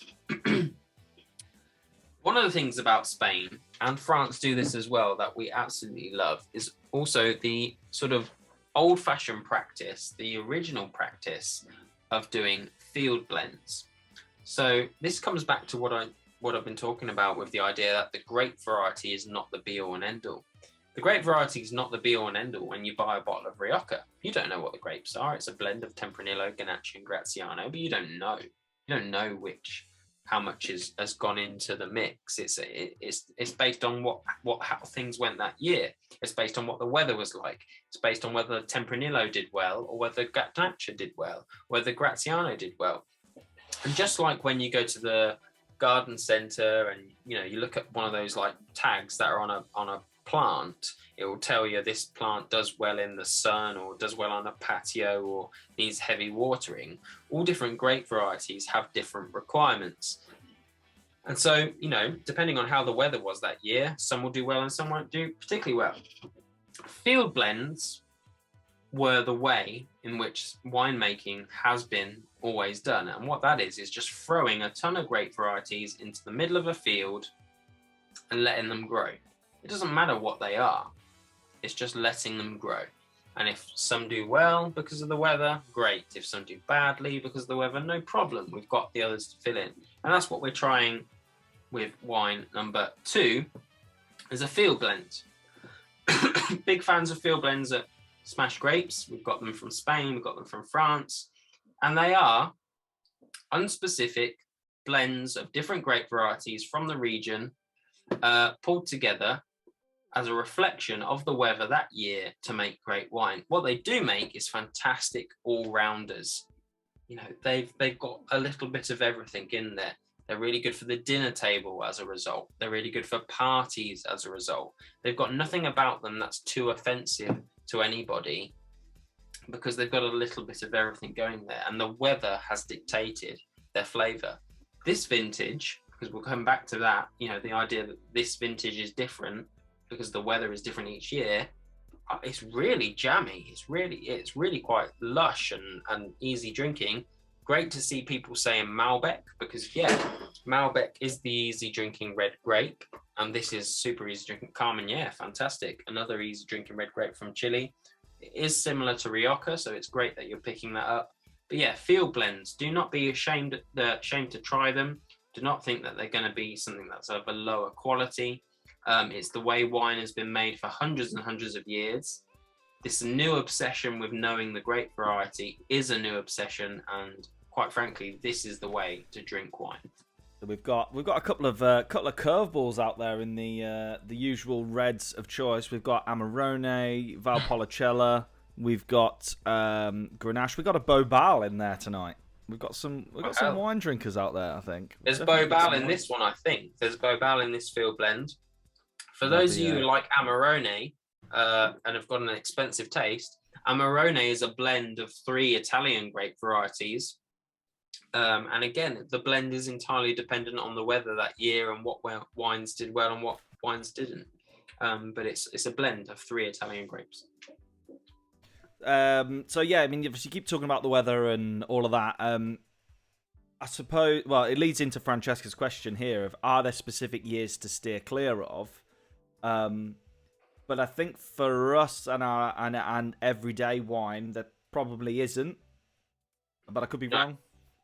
No, not at all. So, this idea of like a good year and a bad year, and I know I did mention it's fractional. The difference it makes is so small, incredibly small. There are certain regions where they are so exposed to the weather that actually it can make a big difference. And those are the expensive ones, funny enough. Bordeaux. Bordeaux is like a coastal town at the mouth of a river. And so when the weather's bad there, it's really freaking bad. It's really bad. And it can wipe out crops and create really bad wine. And that's why Bordeaux has this thing, like when it's a bad year, times are bad, but when it's a good year, they can charge a fortune. And I mean, it's to do with snobbery and all sorts of other things as well. But for us, normal folks, drinking wine from stable regions that are producing wine for hundreds and hundreds of years, there's no such thing as a good year or a bad year, really. There's different years, absolutely. Every single wine that Smash Grapes stock could be different next year, slightly different in flavour and taste. You know, and if you're a big old fan of ours and you're drinking enough, you might notice, but it would be pretty damn difficult to notice. There's, you know, every year produces a different result, but for a result to be terrible to good or good to terrible, some pretty hardcore stuff has got to happen, and it's highly unlikely. Right, so then we're going to move now on to our last wine. So you should only have one pouch left. It is wine number 3, so Green Label Wine 3. Get it poured out, get it into your glasses. Couple of questions. What are black reds, says Jason and Tracy. What are black reds? Black reds. I'm assuming, is that like really deep coloured red wines? I'm not sure. I've not heard the phrase. No, I've not heard the phrase either. But yeah, if you mean red wine, I mean, we're about to pour one, really. If you mean red wine that really, really looks dark in the glass, generally the blacker grape varieties, the darker grape varieties do well in hotter countries. As you can imagine, like the blackness reflects the sun more, so they can survive in the heat. So yeah, we're about to talk about a grape that does really, really well in the sun. But yeah, a good example might be like Mourvedre or Mataro from southern France and Spain, which is a very deep, dark coloured red grape. One of my favourites, actually. Very, very big, rich, dark grape. And yeah, apparently it's a descriptor used by Laithwaites. So I would imagine, yeah, dark black reds. I would imagine it's your dark, really full-bodied, you know, big reds. You know, it doesn't mean anything other than it's a way to describe that it's got full-bodied. And then before we go in earnest on to number 3. T and I, we had a chance to taste a vintage wine from 1978. It tasted great, thankfully, but is it worth money to spend on those kind of things, those kind of wines? No. It's like gambling, isn't it? It's like gambling. Yeah, it's like gambling, yeah.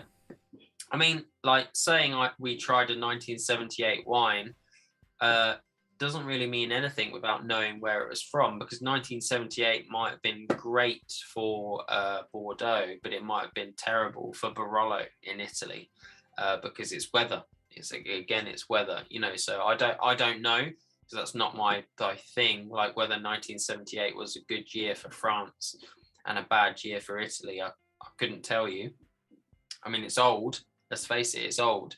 And the older the wines get, the more expensive they become, just as an insurance for the fact that as wines get old, they're more likely to be crap when you pull the cork. I mean, when I say crap, I mean gone off. You know, I was lucky enough, I don't know if you call it lucky enough, actually. I was in a position to sell wine that was from the 1900 in one of my previous lives, working for a particular sweary chef you may know. Wines from the 1900s, early 1900s. They were expensive because after that amount of time, they're likely to have gone off, and so we'll have to pull open another bottle. So you're paying like an insurance premium. So age does create price, but it doesn't necessarily mean it tastes particularly sexy.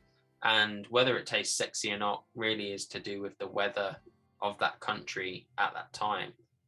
So the best thing you can do is Google it before you spend any money. But to be honest with you, I just stick to spending your money on wines that were made in the last couple of years, because unless you're a multi-millionaire, there's plenty of fantastic, exciting wine to be explored that will only cost you a tenner a go. And if you are a multi-millionaire, do get in touch. We can Yeah. have a lovely conversation. I'm sure. But no. Look, so what things are you tasting? We've got a lot of things flying in here. We've got, look, smoke, oak, oaky, black pepper, black forest gatto. That's a first. I like that. I like black forest Couldn't gatto. be closer.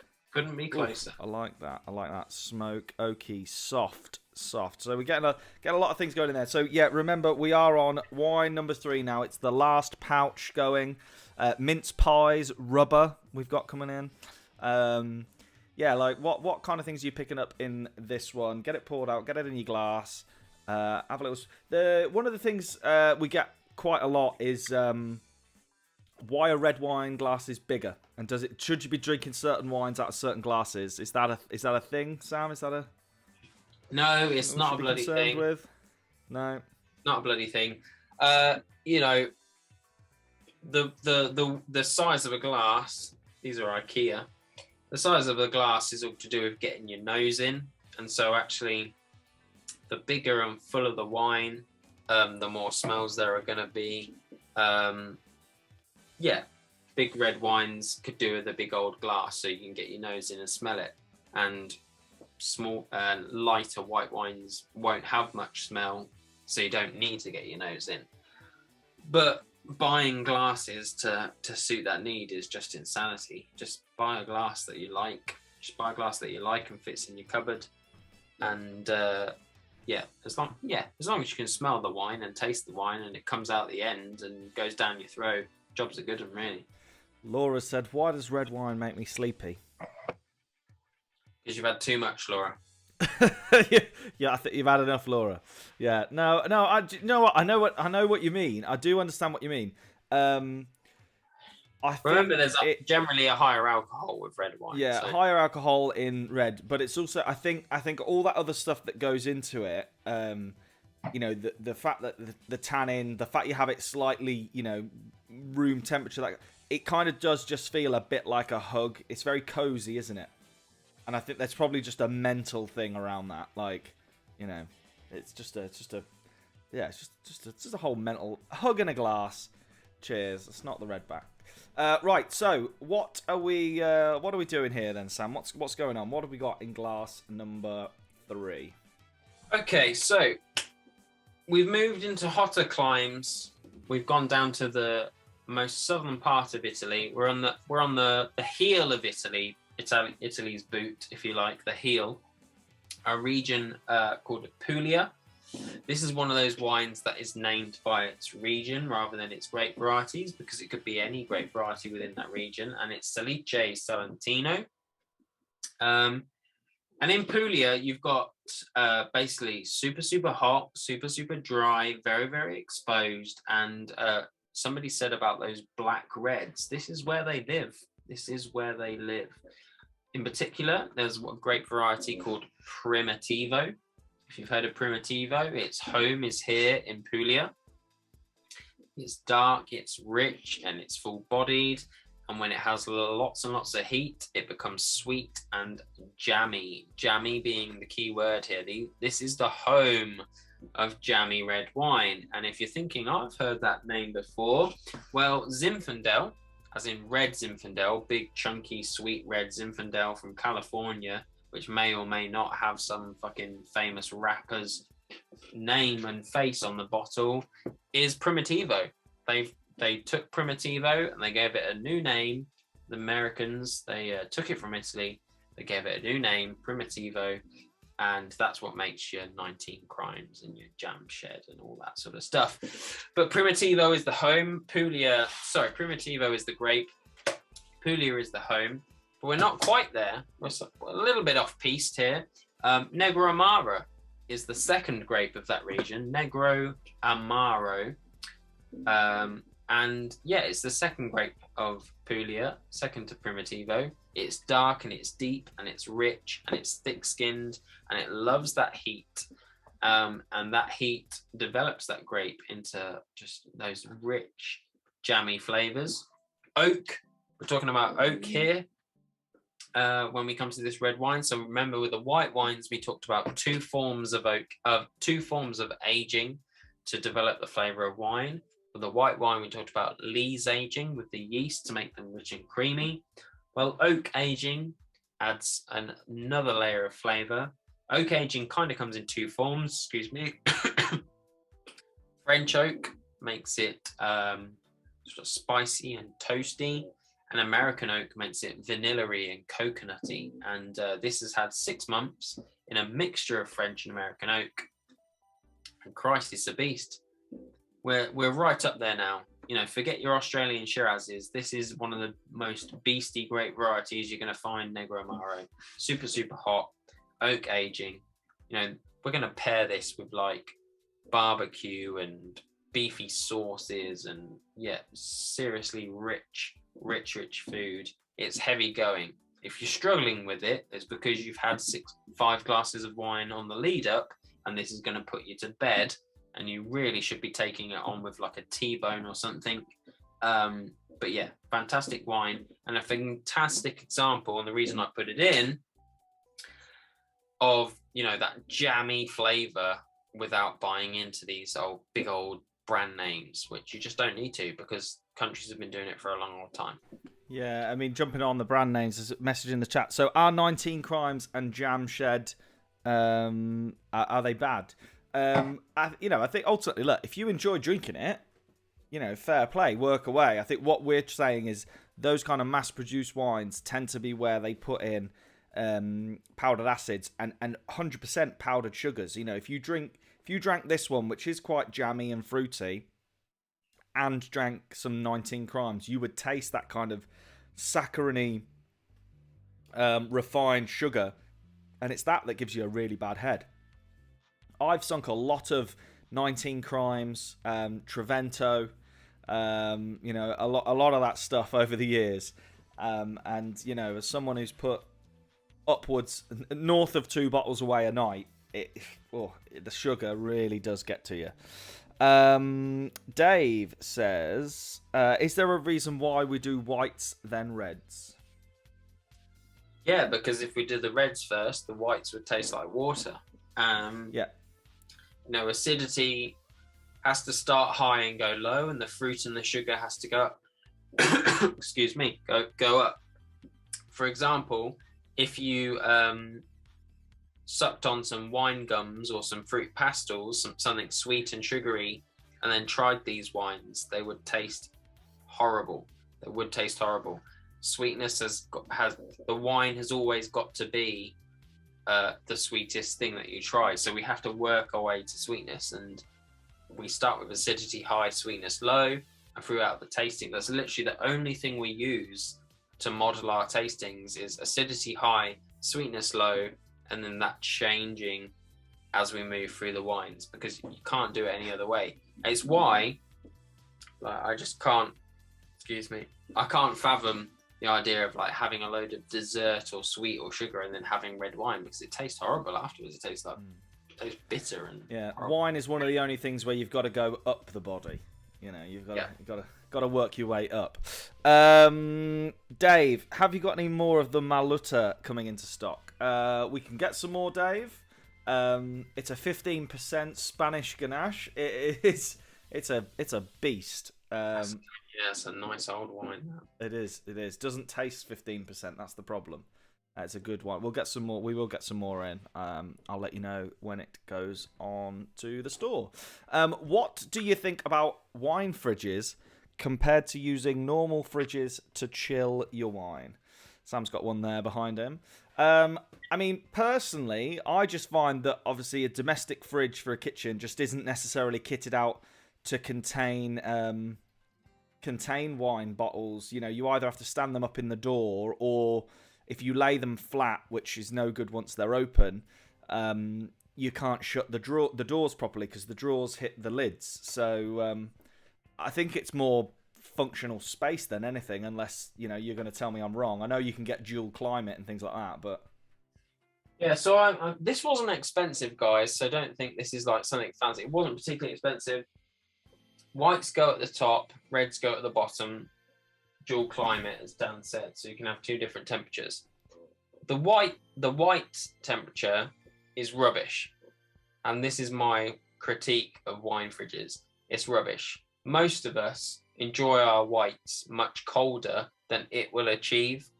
So if I was going to have a white wine tonight, I would get it out of that fridge and I'd stick it in my normal fridge early. What a wine fridge is good for is stabilization of temperature, and that's actually the thing that most people don't realize when they've got some nice wines. And when I say nice wines, I don't mean like, oh, I've got this 1970 whatever vintage. It just means something you've paid a bit more than a tenner for. It's our kitchens go up and down in temperature like crazy. Like when we're cooking or whatever, the temperatures go up and down, and that is what is going to absolutely kill your wines, is fluctuation of temperature. Have a bottle of wine on the side in your kitchen, doesn't matter if it's red or white, and the temperature change in that kitchen from the night time to when you're fucking cooking a meal is going to kill it. But what a wine fridge does is keep it stable, obviously. So like my reds are like stable at, I don't even know what it is, like 14 degrees or something. That's what will make them taste nice. And even that's probably a bit too cold. So I'd like my reds to be a little bit warmer, so I'd take them out early. So if you're going to buy a wine fridge, my consumer advice for what it's worth, and I don't think it's worth very much, is it's only going to be if you've got a little bit premium stuff, more than a tenner's worth, and you want to enjoy it in the best way, and you've got a kitchen that maybe gets like fucking super hot when you're cooking. That's probably the best reason to buy a wine fridge. But actually, if you've got a kitchen that stays fairly stable, I wouldn't worry about it. There we go. What else do we have in here? All European wines this evening. Was it coincidence or intentional? Pretty much intentional. We stock stuff from all over the place. I think we were just trying to pick a nice variety of temperatures, which they do generally vary quite wildly within Europe. So yeah, it was just intentional. We'll definitely be branching out over the next couple. I think we're going. Have we got an American next one? We've got American next month, yep, for sure. Chilean maybe. We're not adverse to the New World. Absolutely not. Anyway, what's your favourite red wine as well? That came in. I mean, if you've been here before, you'll know. But if you're new, I forgive you. Can't name favourites. There's a wine for every occasion, but I genuinely love all wine. There is no such thing as a favourite, and it does matter. I'm far more opinionated than Sam in this regard, so I'm happy to jump in. I for a long time I was back in the Romanian Shiraz, every day. But in the last couple of weeks, we've been trying some new wines that are going to come along the pipeline in a few weeks. And do you know what? We've had this California Malbec that's just... an American Malbec that... it might have just pipped the post. So keep your eyes peeled on that one, because it is an interesting drink for sure. Not what you're expecting from your, if you're an RG Malbec fan. So yeah, that was all good. It was all good. Right, let's have a quick look. Jason, tried Jamshed. It was like sickly syrup fruit juice. Yep. I bet it was. Sarah's then said, try the white Jamshed. God knows what that'll be like. Is that's the Martha one, isn't it? Martha, what's her name? No, that's Martha's 19 Crime Chardonnay. Oh, yeah, that's it. Yeah, sorry. What's in the wine wooden box, Sam? It's a bottle of vintage wine from your birth year, isn't it? That's right, 1988 Barolo, yeah. It's not cracked it open yet. Not at a special enough occasion. I don't want to crack it open. But the truth behind that story is that I saw it and I bought one for myself. And when it arrived, I opened it and it was off. Tastes like fucking shit. It was off. It literally gone off. But then at the same time, my wife had saw it and thought I'll buy that for him as a nice present. and that's that one. I don't dare open it because it's probably off. So yeah, it's just sat there looking nice. Ornament. Yeah. And then obviously we've obviously got this big group of locals in this month. They're all having an after party for a Mad Friday night down in Riverca. Fair play. Send us some pictures. Tag us on Instagram. Let's see. Glad you've enjoyed your Smash Grapes try before you buy evening. So no, it's been good. It's been good fun. Nice to get back to it. So a lot of things coming along in the near future. So first off, I showed you that little video. I'm just going to play it again because it makes me happy. We've got our own boxes being made specifically to make sure those pouches get to you intact. They don't get squished. It's really good. We're going to be looking at as well how the way we make those pouches at the minute. Won't go into the technical details of it, but what we're looking to do over the next couple of months is hopefully be in a position where we can sell little taster kits that you can try at your own leisure and sample lots of different wines rather than just the 6 we pick for the live night. We are also, it's like that whole happy homeowner thing. We're moving into a new warehouse next week. I say next month, it's next week. And fingers crossed, from February's Try Before You Buy, myself and Sam will be in the same room. God. I know. We're gonna be trying to push the production value up a little bit, make it much kind of more enjoyable evening, bit more interaction. So keep your eyes peeled for that, because that's coming along the lines. And look, you've got your 7th card in there. You can open your envelopes if you haven't already. It will show you all the wines 1 to 6. And you've got your 7th card in there as well, which reminds you to use your tokens, but also has the QR code to the Try Before You Buy collection on the website, where you can find all 6 wines from tonight. So, guys, thank you very, very much for joining us. It's been an absolute pleasure. It's great to be back for 2022. We hope to see you again next month. The next 4 months worth of tastings are available online now, so you can go on and pre-order for any of those. Subscribe and save.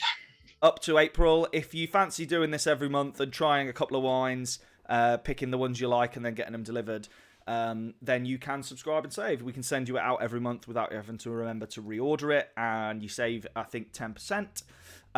Otherwise, do look forward to seeing you on another Try Before You Buy.